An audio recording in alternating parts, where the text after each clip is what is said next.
Relationship Fun and Games. And Bites Clean Sex Dirty TV, all the way from Guadalajara, Mexico today. Can you say something in Spanish? Maybe you should introduce the show in Spanish. Somos en Guadalajara.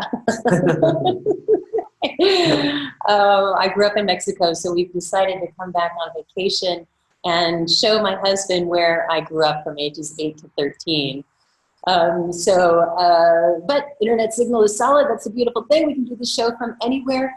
Allie, I'm not even sure, where are you calling in from today? I'm in Oakland, California.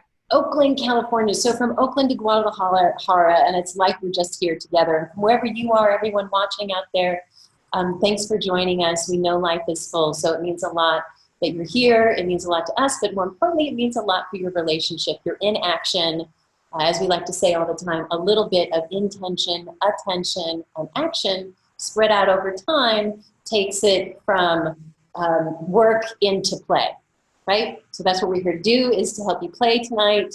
And before we get into our official bio with Dr. Alison Ash here, I just wanted to give her a chance to share with you a little bit about, how did she get into this work? Often we have couples and they share either how they got into this work or what their motto in relationship is. And I was asking Alison before we started here, what has your passion? This is such an important area. It's so ripe right now. Finally, more and more people are talking about sex, and on different spectrums, from sex that's not okay and to full self-expression of what people used to say was okay.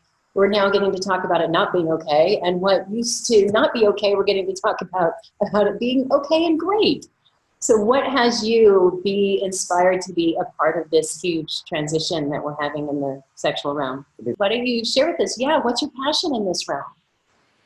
Yeah, I love being a sex and intimacy coach and educator. It's definitely the work that I was meant to do. And I grew up without having a lot of intimacy modeled for me and without getting a lot of the skills that I need to have the kinds of relationships that I want in my life. And so I spent so much of my adult life getting out of the red, as I've called it, really learning what it is to be able to have the kind of emotional, physical, and sexual intimacy that I want. And then I think that whenever you aren't in the water that everyone else is swimming in, whenever you can see it because you had to learn it for yourself, you get really good at explaining it.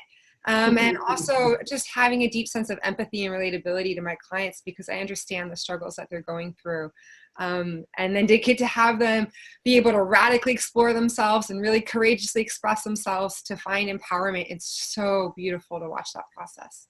Yeah, because not just empathizing with the struggles, but being able to show people that are struggling, hey, it's really good over here. Yep. It might take pushing through little things or doing a little bit of work or a little bit of play, hopefully, if we're doing it in the right context. Doesn't have to be hard for it to be powerful. Yes, definitely. Unless it's an erection. And even then.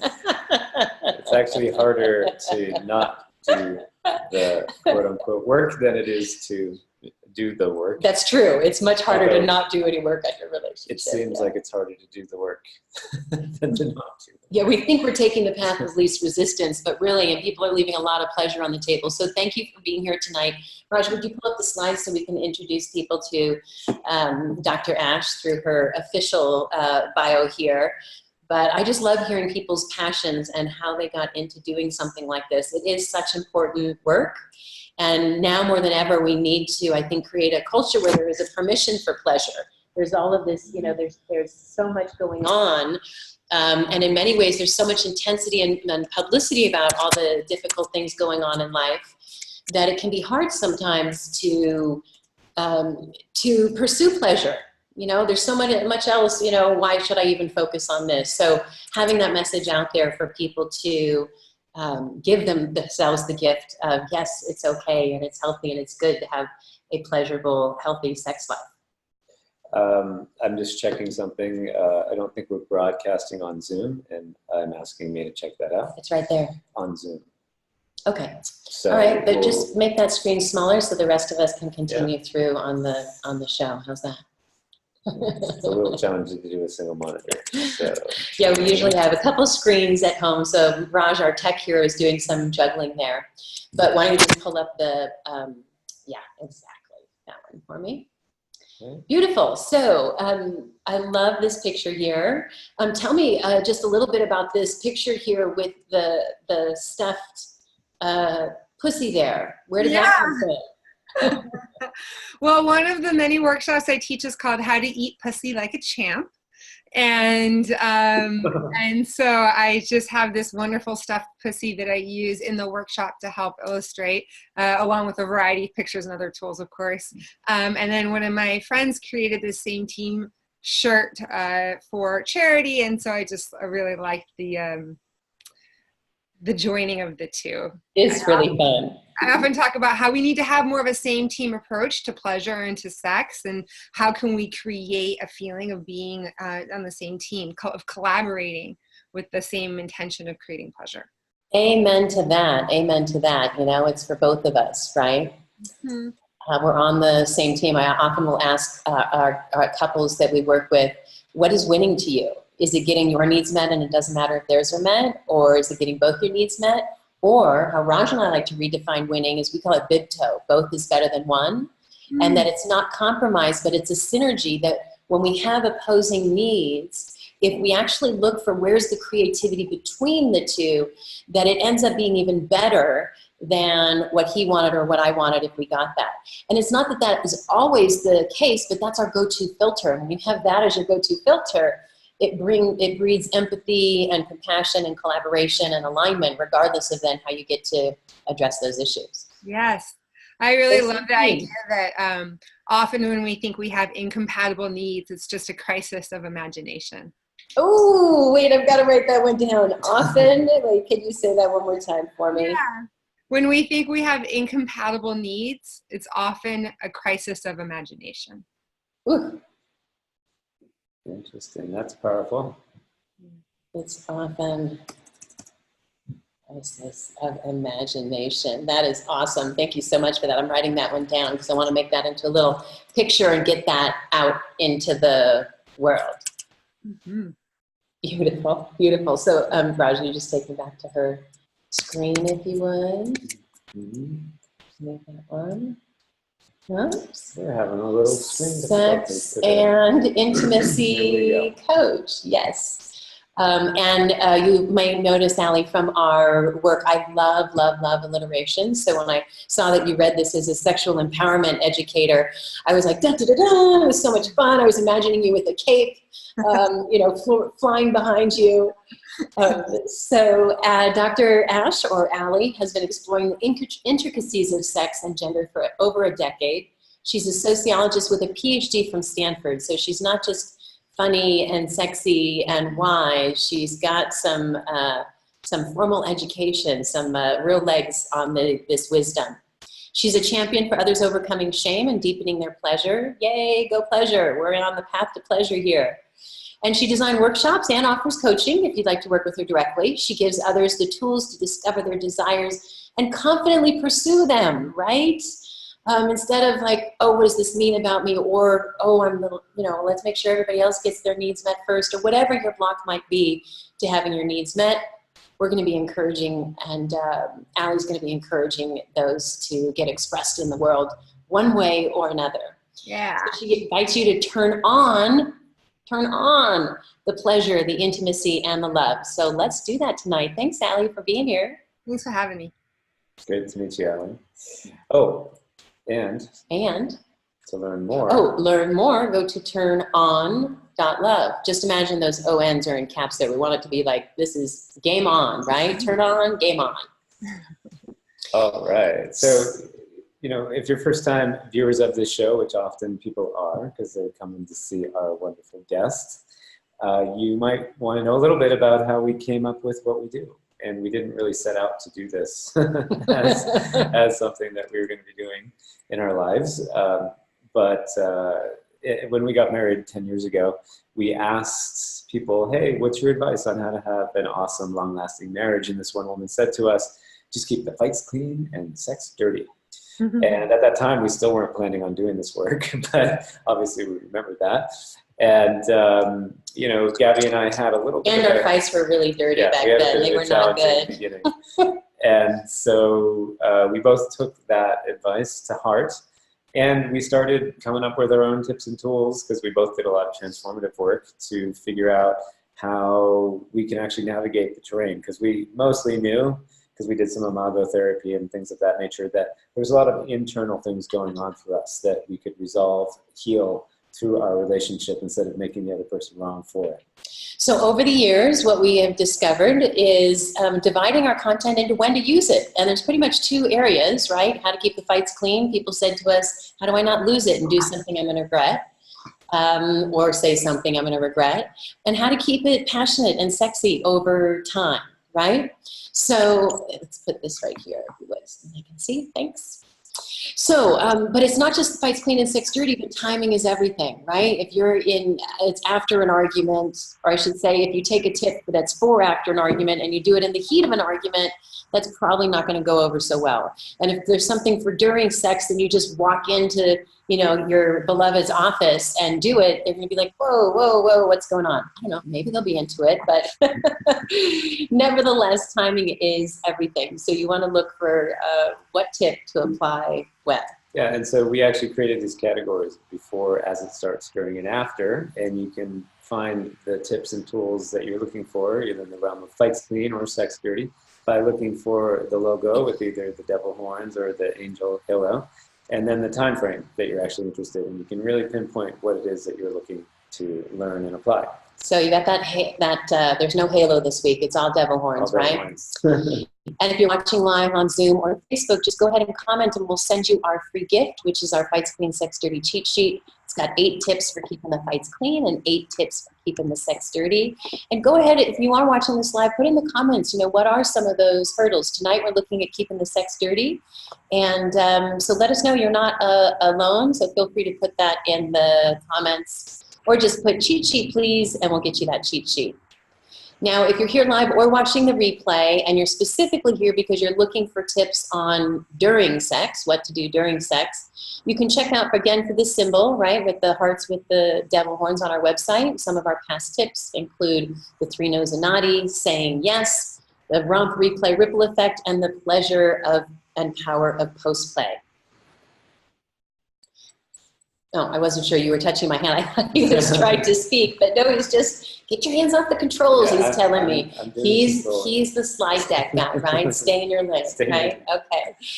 And we do have a quick tip video clip. This is just a 3 to 5 minute video on one of our tips, the 3 no's of naughty, so you can check out more of those. But tonight, we have one tip for you before we get to, there's at least 5 or 6 great tips from Dr. Ash tonight. And we're going to spend the majority of our time on those, but we have one tip from the Sundras that we want to give you tonight. Okay, so this tip is called Lead and Listen.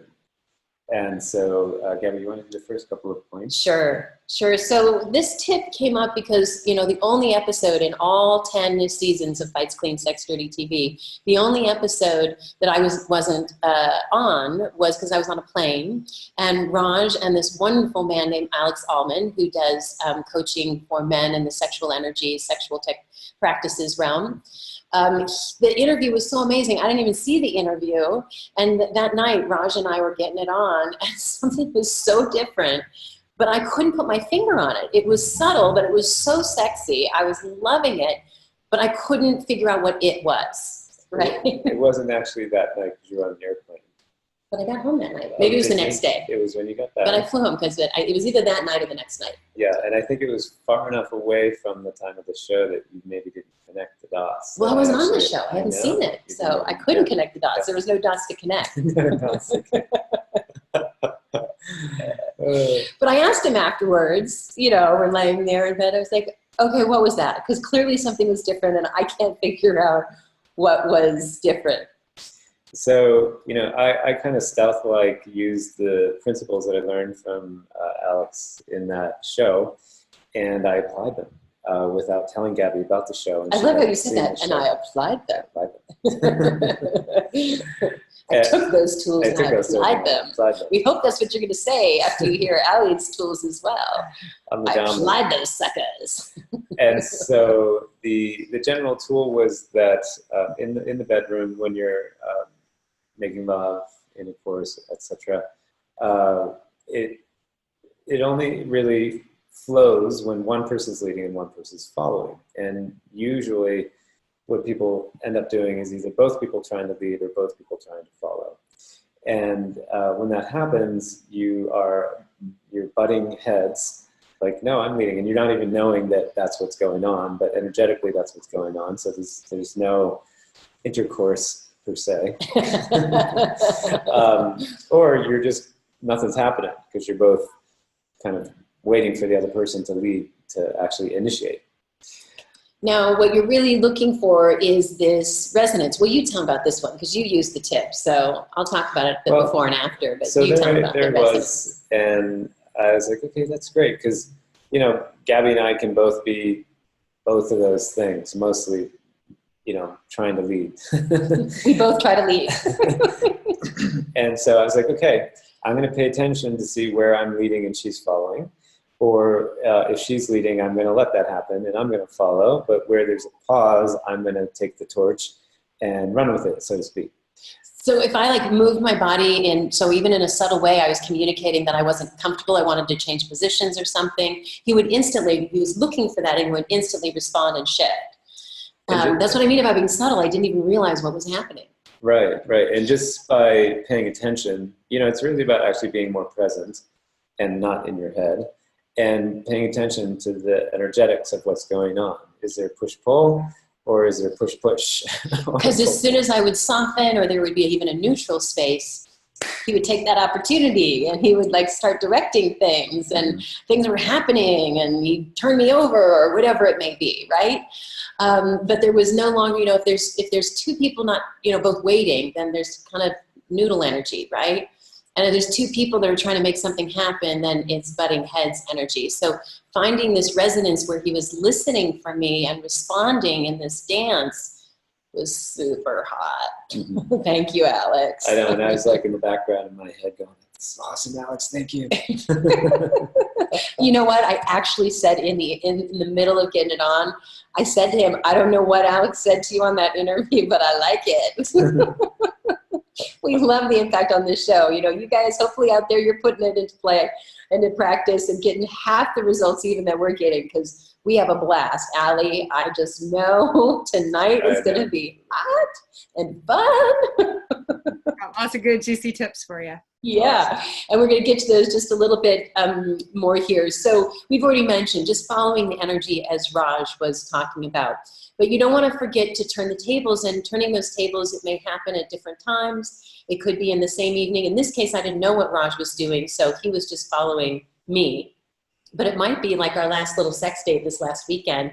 Raj and I had a nice long sex date, and we actually set a timer. We would have 5 minutes of one person leading and 5 minutes of another person leading, and we'd have this really fun, silly timer that would go off that almost sound like a little cartoon, like a boing, boing, boing kind of thing.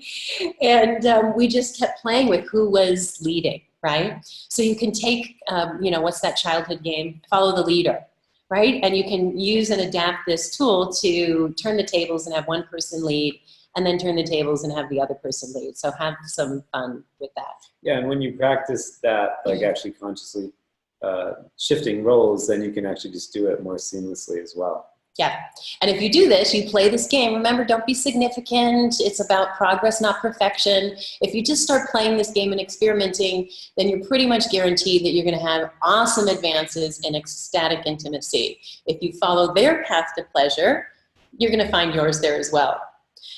Allie, have you seen this at all? Is there anything before we get to your tips that you'd like to say about this? I think that one of the sexiest things in the world is to feel like my lover is tracking me and is attuning and responding, whether I want it to go slower and I'm just like savoring in the tenderness, or whether I want it really rough and fast, like just to be, it's almost just in being noticed and having somebody adjust that just has my whole nervous system relax. It's so sexy. Yeah. Mm-hmm. Yeah. To me, it's like one of the marks of being a really great lover is the ability to be able to do that. And any pointers on how to refine your ability to listen, whether to lead or follow? I would say start paying attention to nonverbal body language. Are they tense? Are they relaxed? Are they like moving in a way that might make it seem like they want you to be somewhere else? What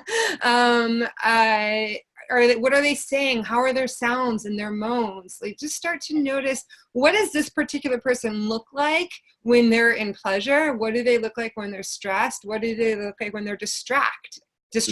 And to be able to, say, hey, I'm noticing some disconnect. I'm wondering if you are too. Or, oh, seems like you really want, just the ability to notice, and then filling it in with the verbal communication to check to make sure that you're reading the person correctly. Mm-hmm.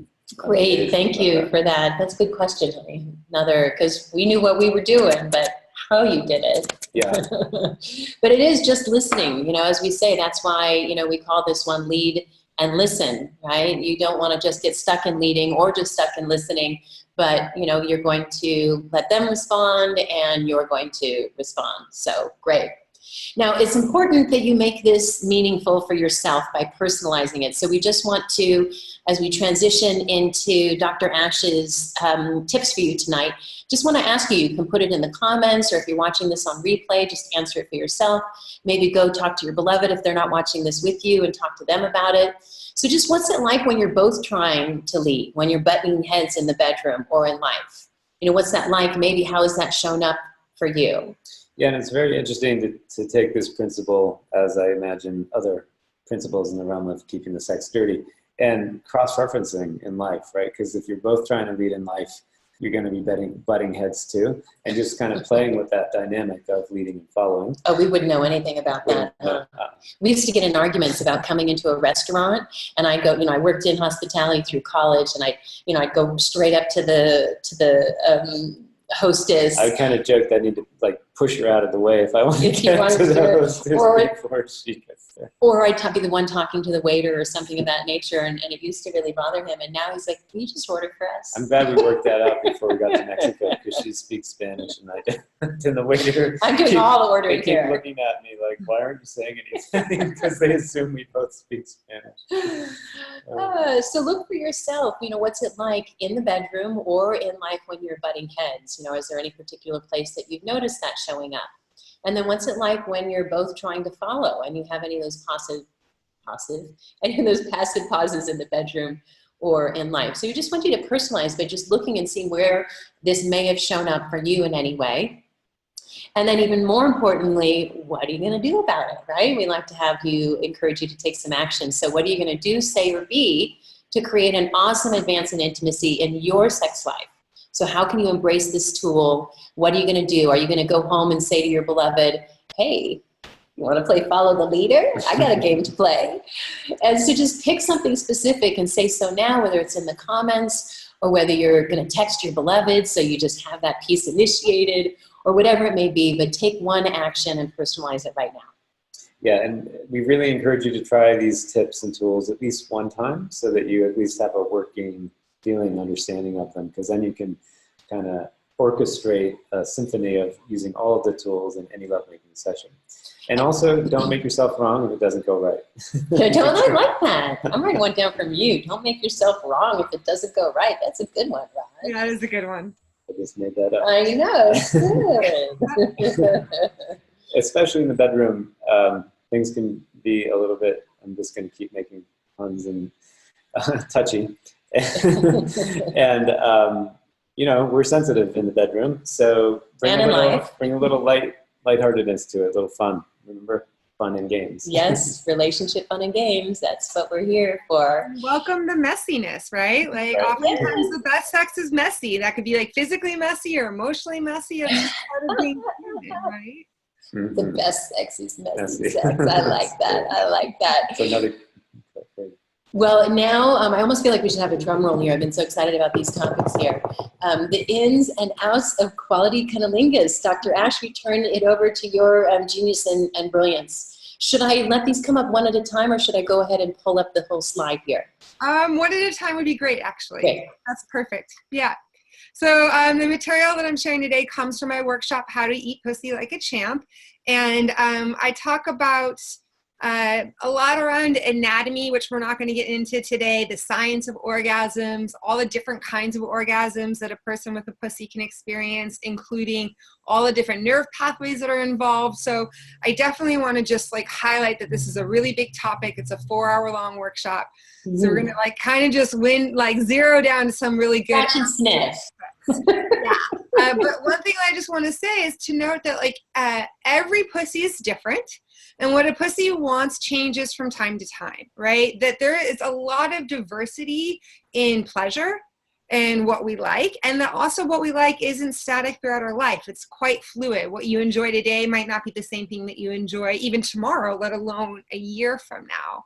And so to really honor just the diversity of also what pussies look like. In porn these days, we get like a very much one kind of looking vagina and vulva, and that just isn't how it is for a lot of people. And so it's really important to just normalize, especially if you're a straight woman out there. You might not have seen a lot of vulvas up close. You might not really know the diversity that exists. And so that's just an important thing, is to understand that everybody looks differently and everybody likes different things. And even if you're the kind of person that, like me, both likes to have your pussy eaten and likes to eat pussy, to remember that what you like to receive isn't always what somebody that you're giving to wants to receive. Oh, that's so important. Okay, that's another one. You got to say that one again. It's important to remember.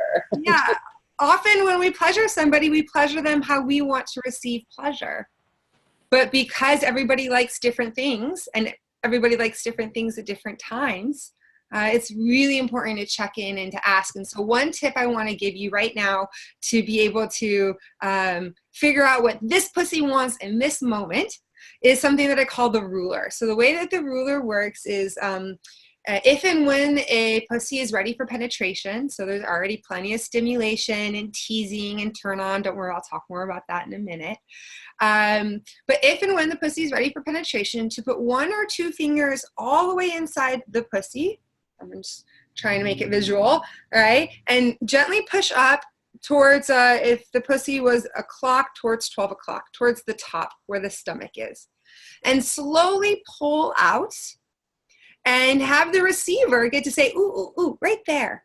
And oh yeah, there too. Get to identify where are their sensitive spots in that moment. And it's also important to note that as the pussy gets more and more turned on, different places are going to feel more pleasurable. So this might be something that you want to do in kind of the beginning, and again, maybe towards the middle, to see maybe she wants deeper penetration or in a different spot.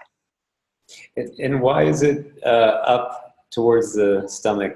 It seems uncomfortable from my perspective.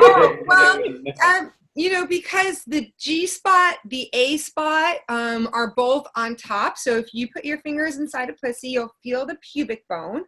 And on the other side of the pubic bone is where the G spot is. The G spot feels like a spongy material. So if you put your tongue on the roof of your mouth where you feel the ridges, the G spot's kind of a softer version of that. And then if you go past the G spot again at the top of the I'm sorry, I just love that. Yeah, you think I would know them. We're going to do some exploration tonight. Yeah, right? And if you go past the G spot, also to the top of the pussy, you're going to get to the A spot, the anterior fornix. And that's going to be smoother and wetter. So if you move your tongue farther back to the roof of your mouth, where it gets kind of smooth and wet, that's more of the A spot, though again, also softer inside the And then at the back of the vaginal canal, you're going to reach the clitoris. The cervix. And the cervix might feel like a thumb. It looks like a donut in all the medical pictures, but it feels kind of like a thumb, and you can give that kind of some 360-degree stimulation. But so I say to the top of the pussy, because that's where you're going to reach maybe the cervix, depending on the canal and on the length of the fingers, but certainly the A spot and the G spot. Now, that's not to say that the rest of the pussy doesn't like to be pleasured, because it does. And oftentimes we only focus on the top of the pussy, and we don't think about the sides of the vaginal canal. But for the ruler, for getting going, you want to kind of start where all the juice is. And the juice is usually around the cervix, the A spot, and the G spot. This is awesome. I never as a man, we may always be thinking about the clitoris and not about any other part. Well, hey, it was a good evolution that people started to pay attention to the clitoris. So don't be hard on yourself, honey. You know, they put a man on the moon in the late 50s. They discovered the internet in the late 70s, I think. We didn't discover the full anatomy of the clitoris until 1998. Right? We're a little late to the game.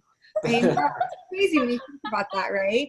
And when we talk about the clitoris, one of the things that I want to tell you is that on average, the clitoris is actually about 5 inches long. Now, of course, most of that isn't outside a person's body. Most of that's internal. And it actually wraps around the entire length of the vaginal canal. So anytime the vaginal canal is being penetrated, you're actually stimulating the internal clitoris. The people out there who have pussies, if you ever get that aching feeling like, oh, I'm just aching down there, what that is that's blood rushing to your internal clitoris and pumping and pushing and pulsating your internal clitoris. And so you're getting you're self-stimulating with all your turn on and desire. And I have to say, I think the best pussy eating comes from a lot of stimulation around the internal clitoris. Teasing, foreplay, dirty talk, all of that stuff is going to have somebody really ready to receive. And I'll talk more about that a little bit later too. Oh, honey, she said the magic words. What? Dirty talk. Oh. They're the magic words, literally, right? The words. Awesome. Would you go back to the slide for her, honey? I just want to go to the next one. Yeah, let's do that. Okay. We usually have 2 screens, but since we're in Mexico, we have 1 screen, so apologies for the little tech glitches here. And then we also have a little internet challenge, it seems.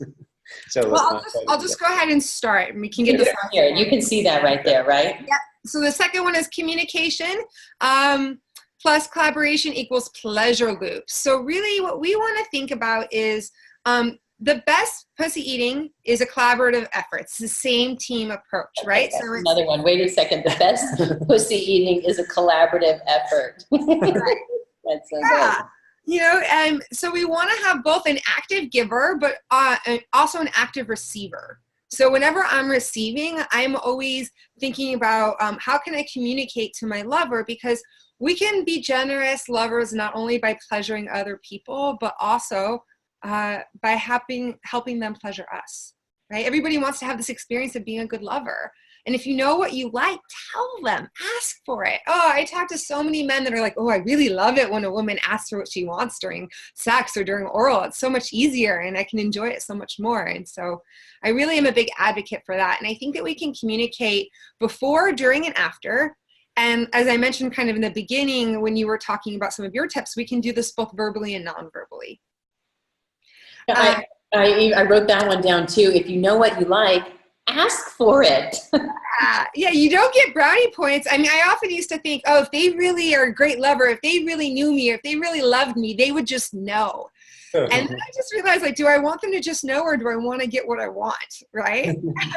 And it's hard enough for us to figure out what we want for ourselves, let alone to try and do it when somebody else wants. And that is there's a great result in that, but even just the process itself of making that kind of communication welcomed, that in of itself adds richness to your intimacy and your relationship. When you start to build that trust that you can start to say what you want, it builds trust just in life. My auntie used to say, intimacy is into me you see. Yeah. So you want to be sharing that. Mm-hmm. And the best intimacy comes from, just like you said, from vulnerability. And it can be vulnerable to ask for what you want. So what I always tell givers is that if a receiver asks for something, say thank you. Right? You want to positively condition them to keep asking for what they want. And that also helps you keep your ego in check a little bit, and to remember that that their pleasure is more important than you getting it right. Right? Say that again. Their pleasure is more important than you getting it right? Yeah. Right. That their pleasure is more important than your ego, to be just really blunt about it, right? We can get All right, I'm writing that one down. Yeah, we can get really defensive when somebody asks for what they want, like we're wrong, or we're bad, or we're unskilled. But again, if you remember that every pussy is different, and a pussy wants different things at different times, how could you ever possibly be expected to know what somebody wants all the time? Like, that's just a really unreasonable expectation. It's kind of like a little human trap there. Yeah. Yeah, and you know, oftentimes when I'm talking with my clients, they have this experience where, you know, the receiver is in their head, worried about what do I smell, look like, taste like? Am I taking too long? Are they bored? Are they tired? And the giver is in their head, worried about, am I doing it right? So they're sensing this disconnect that's happening. And so when the receiver feels the giver's disconnect intuitively, right, they're going to assume it's because they do smell bad, look bad, taste bad, or taking too long, whatever. And when the giver intuits the receiver's disconnect, they're going to assume that they're doing it wrong. And so then they both get into this place of disconnection, stuck in their head, and enduring. And whenever you're enduring, oh, don't endure sex, yeah, that's the time to start to really communicate. So if you're in your head, say so, because it's much more isolating and try and get out of your head and into your body and into the experience alone. Remember, same team approach. So if you're in your head, say so. Say, you don't even have to say what you're in your head about. Just say, I'm in my head a little bit. Can we slow down? Can we eye gaze? Can we cuddle? Can we just talk for a little bit? And to name it rather than try and suffer and bear through it. Mm-hmm. Yeah, and it's interesting how much capacity we have to bear through it, to suffer through it, because we don't want to look bad, or right. Or if I say something, I don't want to interrupt the flow, or, you know. But the reality is most, hopefully, your partner is present enough that if you're not feeling it, they're feeling that you're not feeling it. Mm-hmm. They may not say something, but they're probably like, oh, what's going on? This doesn't feel so hot. You know, people know. Totally. Right? Which actually brings me up to the next point, which is slow it down. And I'm talking about way down. And one of the things I always want to emphasize is that pussies need permission to relax and know it will last. Okay. So again, oftentimes receivers are in their head worrying about, are they taking too long? And they're emotionally caretaking the giver. And if you're in that place, you're not going to be able to focus on the sensations and the pleasure and fully receive. So what I want from a champ quality giver is for them to ground with me, connect with me, affirm my pussy, tell me how beautiful I look, tell me how great I smell, how wonderful I taste, how much they enjoy going down on me, how excited they are, how much they love my pleasure, how hot it is to see me experience pleasure. All of that. Receivers need to hear this so that they can stop worrying about the giver and start focusing on their pleasure, right? And so givers, be really generous. Tell the receiver how excited you are to eat their pussy, that it's not just like an obligatory thing you're doing on the way to sex, but it's an experience unto itself that you're really excited to delve into. I will tell you, it was one of the most profound experiences of my life when I had a lover look at my pussy and tell me with just awe and adoration how beautiful I was. Oh. You know, we live in a culture that shames women all the time for the way that they look, smell, and taste. And it's damaging and it's traumatic, and it can really get in the way of deep pleasure. Oh yeah, there's a whole industry on that, on having women feel that way. And do all these things that, you know, fortunately I had a mother who was a medical doctor. And I remember one of my girlfriends in high school talking about douching. And I was like, what's douching? And I asked my mother, and she, as a doctor, she's like, do not do that. You're clearing out healthy bacteria. And it's just like, there's nothing wrong with you. It's designed that way. But not everyone gets to grow up with that. And not everyone does because of that and the shame and all of those. It's understandable. There might be some people out there that are still in that conversation. And so yes, saying it and affirming it, but if it's not true for them just yet, what would you say to that group on how to remove the layers of societal conditioning that have them stuck in those stories? Yeah. You know, it's not a quick process, right? And what we need to do is we need to have positive experiences, and we need to marinate in them. So when you do have that experience of somebody who is telling you that you're beautiful, that you look wonderful, that they're excited to be with you and pleasure you, like, allow that to sink in. Really tune into the sensations in your body. How does it feel when somebody tells you that? Can you notice the way that you relax? Can you notice, maybe that makes you a little even more nervous, but can you share that? Can you be open? Can you be vulnerable? Shame festers in the darkness. Brene Brown talks about this quite a lot. Oh, wait, say that again. Shame what? Festers in the darkness. When we bring it into the light, when we can share our shame, it helps diffuse the power in it. And when we do it with people that are going to love us. So find somebody that loves you and appreciates you. Sometimes that might mean not having a lot of casual sex, but like finding somebody that's going to really adore you in the process. I mean, not anything against casual sex. But if you're wanting that kind of emotional intimacy as part of the pleasure, that can take a little bit of time to build to where you can trust somebody when they're telling you how excited they are to pleasure you, that you believe them, that you can let it in. So beautiful. And there's so much shame surrounding sex for men, for women. You know, there's never a good time. You're supposed to do it this way and that way, or it's only for procreation, or this or that. You know, it's no wonder that we're all so weird about it. And then we have a lot of education to do. So thank you, empowerment educator. Yes. You know, people come into the workshop thinking that they're just going to get all these sex tips, but really it's so much about feeling empowered. And when we don't feel entitled to pleasure, when we don't feel like we know what we want and we can ask for it, it's really hard to feel enthusiastic about our yeses, right? And really confident about our ability to say no. And if you can't say no, you've never really said yes. And if you don't feel entitled to say yes, it's harder to say no, right? So we have to stop some of the conditioning around this so that we can really feel entitled to pleasure and know that we have a right to ask for what we want. And our lovers, like 9 out of 10 times, if not more, are going to be grateful that you asked for what you wanted, because it's going to help them get out of their head in the giving position and get to enjoy giving. And can you say that? That was so good. If you can't say no, you don't have a yes? If you've never said no, you've also never said yes. Right? Your yes is meaningless if you don't have access to your no. Yeah. Great. Yeah. Thank you. Yeah. Awesome. You want to show the next one, Raj? Yeah, know how and when to ramp it up. It's up there right now. Oh, great. Perfect.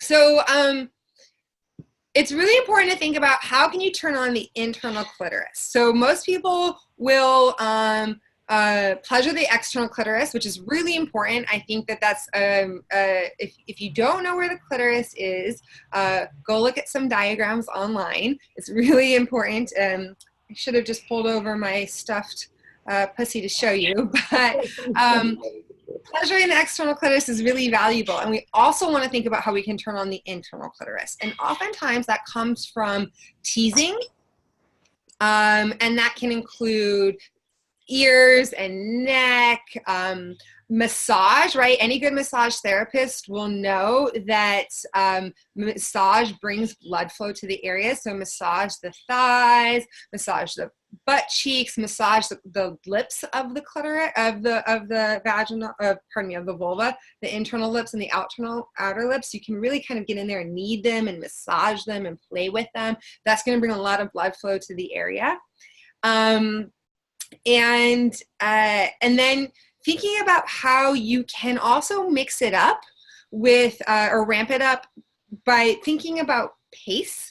So it doesn't have to all be this kind of like escalation pattern that's just completely linear, right? You want to create some fast and hard with some soft and slow, and then lots of just checking in around what it is that somebody wants. And one of my biggest tips is if somebody says don't stop, that means don't stop. It doesn't mean go harder. It doesn't mean go faster. It doesn't mean go deeper. It means exactly where you are and what you're doing. Keep doing it. And what happens is most of us hear, oh, don't stop, don't stop. And we get really excited. We're like, we're doing it, we're doing it, we're doing it. And we go harder and faster and deeper, and then the other person loses it, right? So ramping it up doesn't always mean that you want to go for all the intensity and depth that you can. It just means bringing up more sexual energy and allowing it to build in this really kind of like think about what it is that they want and then give it to them, but make them wait 15 seconds. Ooh, right? Oh, that's a good one. Wait. Anticipation is hot. Anticipation is so, so yummy. Wow. Like that little 15 seconds away. Yeah. Ninja move right there. Yeah. Anticipation. Awesome. Okay, so that's ramping it up and Then mix what it about up. mixing it up? Yeah, so mixing it up means a lot of things. So as I said just a second ago, you don't want to always go from soft and slow to hard to fast, right? You want to mix it up in between. One of my favorite moves is called the countdown. So if you think about any good tongue move that you have, my favorite I call the kitty milk lap, which is just kind of the right? Now, if you do a kitty milk lap with a countdown is essentially slowing down any of your movements to what would have been maybe a 1 second movement to a 5 or 10 second movement. So instead of licking someone like this, what is it like if you lick them like this?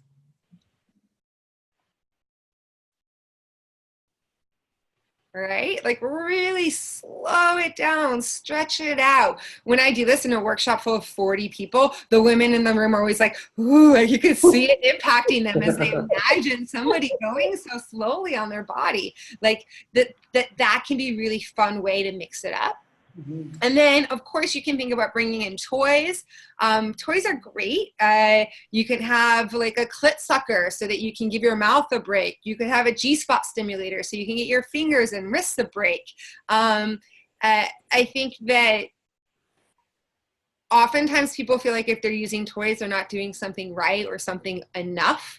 And I often like to think about toys as tools, and just a really good way to keep things fresh and sexy and exciting, and to be able to go for longer, and to just have something not get too routine. It can be really a fun way to do that. And then, of course, you can also always think about incorporating a little bit of anal pleasure. Before you go into the anal, can I just ask you something about the toys there? Yeah, totally. Because I've seen this a lot with a woman specifically may become overly, what's the word I'm using, like not addicted, but she may need the vibrator more and more. She can't have an orgasm another way. It almost desensitizes her. And so I've had, some people have some great results by not doing that for a while. So, I mean, I guess I'm answering my own question, in excess, anything can become a problem. But anything you want to say about having seen that before, that toys are great, but make sure it's in moderation, that you're not losing sight of each other? Yes. I mean, toys are wonderful. If you are experiencing less sensation in your clitoris, you can just give it a break for a few days. It comes back. It's not doing any permanent damage. Sometimes we just get overstimulated and then we lose some sensitivity. But there are toys that are great for that don't use vibration. So a clit sucker actually uses suction. That also can create desensitization over time. But so then using fingers and maybe using a toy on the inside, that works really well. They also have these really cool things that you can put on the tip of your finger that make your finger vibrate, and it's not as intense as most people's vibrators are, but it does add a little something, and you don't have this big tool in the way because it's just on the tip of your finger. So that's also an option.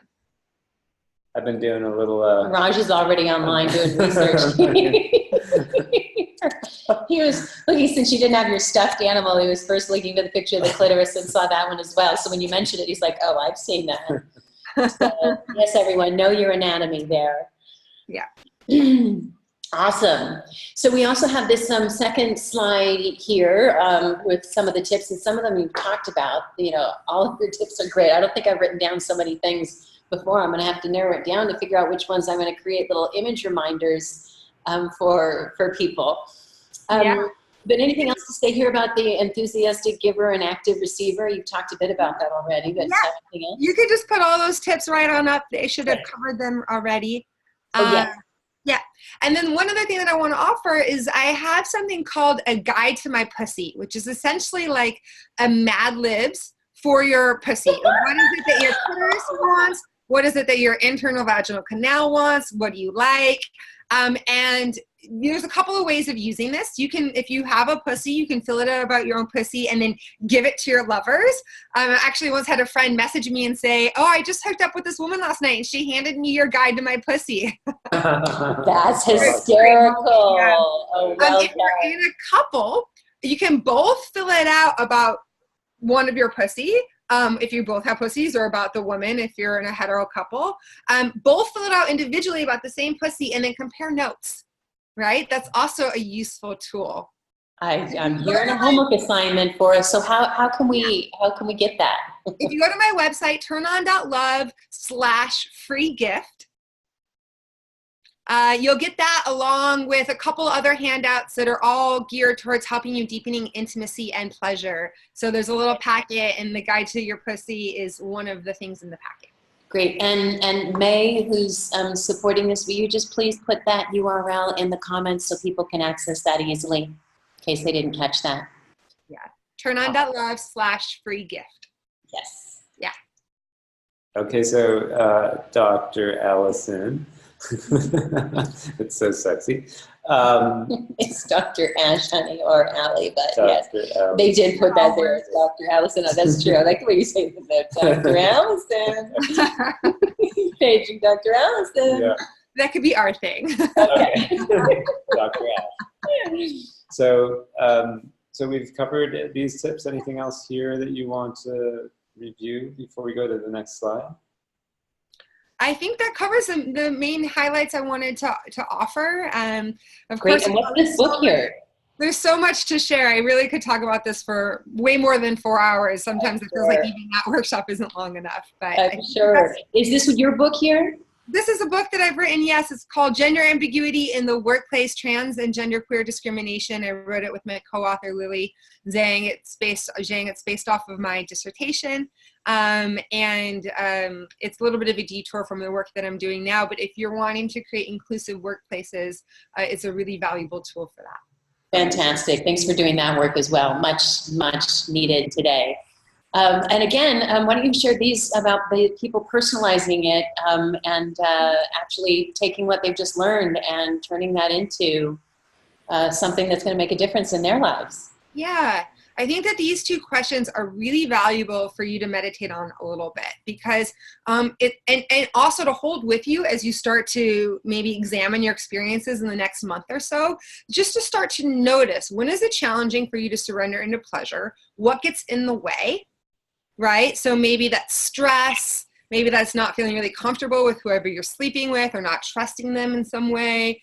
Maybe it's feeling like you need to be in a place of giving, or that you take too long, whatever it is. Start to uncover what it is that becomes a block from you to fully experiencing your pleasure, because then you can start to see what can you do to either change the situation or the structural conditions, or what can you work on your own to start to get to a place where you feel more entitled to pleasure, right? That we all are entitled to pleasure. I mean, it's what has us feel alive. Like, if life without pleasure is just heartbreaking to me. And so I think that this is just a beautiful question to explore. And then the follow-up is, what can you then do to be an advocate for your own pleasure? So, I think that the most obvious way is to ask for what you want, a little higher, a little lower, a little softer. No, still softer. Ooh, even softer. Can you pretend like you're doing it like a feather soft, right? Like, really, just because you asked once and it's not right, ask again. Ask again. That's huge. That's huge right there, Allie. That's huge. And I just want to say the way you modeled that is beautiful, because it's not like, oh, I got to ask again, but it's this fun, playful, like, just as if you said something was hot, you may not say it's hot once, you're going to say it again and again. So thank you for modeling that. That really was powerful. Totally. I tend to like things sometimes really soft, so soft that people aren't going to get it unless I ask 4 times. But when it's that soft, my whole body can relax and receive, and then I can be ready for more intensity later. It took a long time for me to discover that. And then it took me more time to feel comfortable to just ask over and over again until somebody was comfortable really knowing exactly what it is that I was wanting, right? So being an advocate for your own pleasure, and then also thinking about what are the things that are going to make it easier for you to receive? So, a pillow underneath me would feel really good. Or, oh, no, I want that pillow, not this pillow. Or, can you do the ruler on me so that we can figure out where I'm sensitive today, right? To start to just feel like that you also bear some responsibility for your pleasure. Right? That part of being empowered is knowing what you want, asking for what you want, and it's okay if you don't know. You just get to be at a really exciting point in your journey. And if you don't know, you can tell your lover, I'm not quite sure what feels good to me yet or what I want. Can we explore together? Can we go slowly and just try things out and you know, be adventurous in this exploration with each other? Or if you know what you like, what I often tell new lovers is, I really know what I want and I want to feel comfortable to ask for it. And so I want you to know right now that I'm not criticizing you, that I think the best pleasure is a collaboration, and I hope that you're going to be grateful when I tell you what I like, and I want you to know I really want to know what you like too. So please feel free to tell me. I love that. The best pleasure is a collaboration. I also like the sort of the frame of being responsible for your pleasure, because I get that, and I never really thought about that before. I think even if we somehow internalize it, if it's not present for us, I think we expect the other person to be responsible for our pleasure. Mm-hmm. Yeah. Well, so everyone who is watching, I know this was only 45 minutes to an hour or so on these tips, and you're going to want to get on this 4-hour workshop, and who knows, possibly more. So you can check out a lot more that Dr. Ash has for you, with the sleaze-free seduction skills coming up November 5th, just around the corner, and the full dive in deep, no pun intended, or maybe there is a pun intended, how to eat pussy like a champ. I do love a good pun. And even more is available at turnon.love. If you go the /gift, then you'll be able to get that resource that we were talking about earlier. I'm looking forward to that one, aren't you? We got homework. This is like the best kind of homework. When you're not like, oh, we got homework. It's like, homework. I love it. Yeah. Should be fun. Sex can also be fun. It doesn't have to be challenging or only scary, right? We want to think about how we can make it more fun.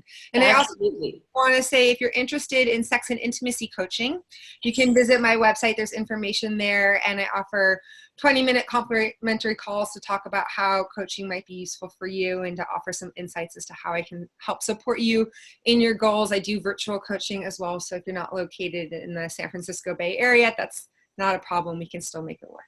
That's great. And some people just are more shy and would prefer to do one-on-one work than in group work. So that's awesome. Thanks for offering that as well.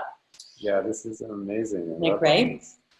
And if you are new to Relationship Fun and Games, we have a gift for you. It is our 4-part mini email course with some of our top tips, with short little videos to explain them for you as well. One of my favorites here, the Hot and Bothered Backseat Driver, so you never fight in the car again. And we have a guidebook for you as well, with dozens of our top tips. And if maybe you're not new, or maybe you are and you want to dive in deeper, so you can check out our ebook here. Again, dozens of tips there. Our store, just in time, for the holidays. If you want to find some sexy and playful toys for keeping the fights clean and the sex dirty, we've got some goodies for you there. We've got almost 80 episodes now. This is our 10th season, and we only have 3 left. So yeah, we have like 77 episodes so far. So you can check out past episodes. Also, some personalized coaching. As many of you know, we help couples create visions for the future, so that you're not spending all your time focusing on your problems and talking about things that are draining you, but that you're creating an inspiring vision and a way to move forward. And you can do that either online with me, or you can come to our beautiful home in Santa Barbara. You can see that. Come on a vacation and leave with a shared relationship vision. So you can find out more about those offerings on our website there. And next week we have Fights Clean After. So yeah, what do you do after an argument to make the most out of the argument, and how do you turn that argument into greater intimacy?